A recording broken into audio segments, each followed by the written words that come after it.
However, not everyone is convinced that autofile is the best path forward, including our next guest, Franco Terrazzano from the Canadian Taxpayers Federation. Franco, thank you for joining us today.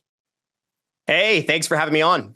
Now, I want to start with the UK because I know they have a similar program to autofiles, and they actually autofile taxes for citizens. I'm curious, is that program not working out, and is that why Canadians have a little bit of hesitation around going through with this? Well, what the UK example proves is that automatic tax filing doesn't remove the headache of tax season. It just delays it. Okay. Taxpayers are still going to have to double check the CRA's homework to make sure we're not getting overbilled, overtaxed. The Montreal Economic Institute, a Canadian think tank, has looked into this. And in 1 year alone, there were 6 million taxpayers receiving incorrect returns from Britain's tax agency. 3/4 of those returns were overbilling taxpayers. So you give the CRA more power to file your taxes, expect your tax bill to go up. Now, you've expressed that there are concerns over mistakes made by the CRA. Now, in an autofile situation, what happens if the CRA actually does make a mistake on your taxes?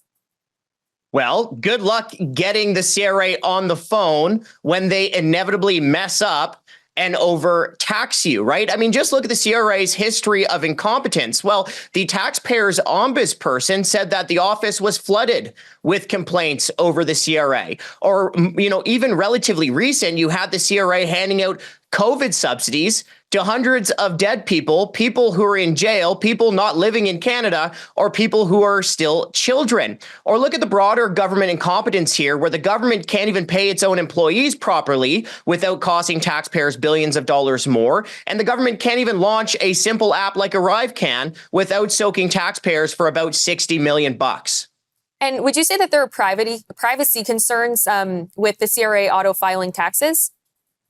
Yeah, I think that could be a concern if you're giving the CRA more power over Canadians. But, I think one of the biggest concerns here is a conflict of interest issue of having the CRA act as both tax collector and tax filer, right? You Canadians want to keep as much of your own money as you can. The CRA wants to squeeze as much money from you as it can.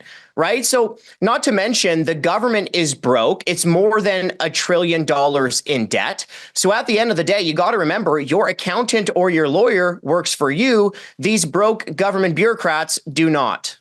And is there a way to kind of mediate or prevent those things from happening? So finding, I guess, a middle person or a better process for the CRA to be able to auto-file those taxes, but also not steal money from you? Well, the CRA shouldn't be auto-filing, right? We should not have this conflict of interest, right? So look at this, right? Not only should you expect your tax bill to go up, but think about what happens when you give the CRA more power. Well, that also means that taxpayers now have to pay for more bureaucrats at the CRA, which is already bloated, right? Like the CRA has about 60,000 employees. To put that into context, the IRS in the United States has about 80,000 employees. Okay. So in Canada, there's one tax bureaucrat for every 700 citizens, while in the US, there's one tax bureaucrat for every 4,000 citizens. Now, I guess a big question here is, and you've kind of made it a bit clear that you're a little shaky on trusting the CRA to get the taxes right. Now, was there a good reason to doubt the CRA?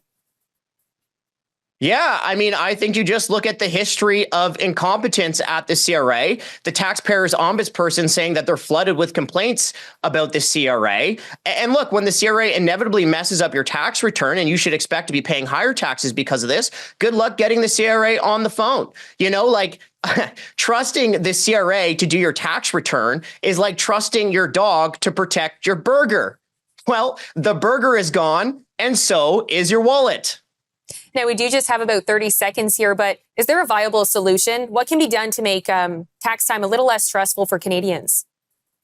Yeah, there's two things. First, I just want to say, look, hiring more bureaucrats isn't going to make life better for taxpayers. If the government really wants to help, the two things that they can do is, number one, stop taking so much money from Canadians in the first place, cut out the middleman, cut taxes.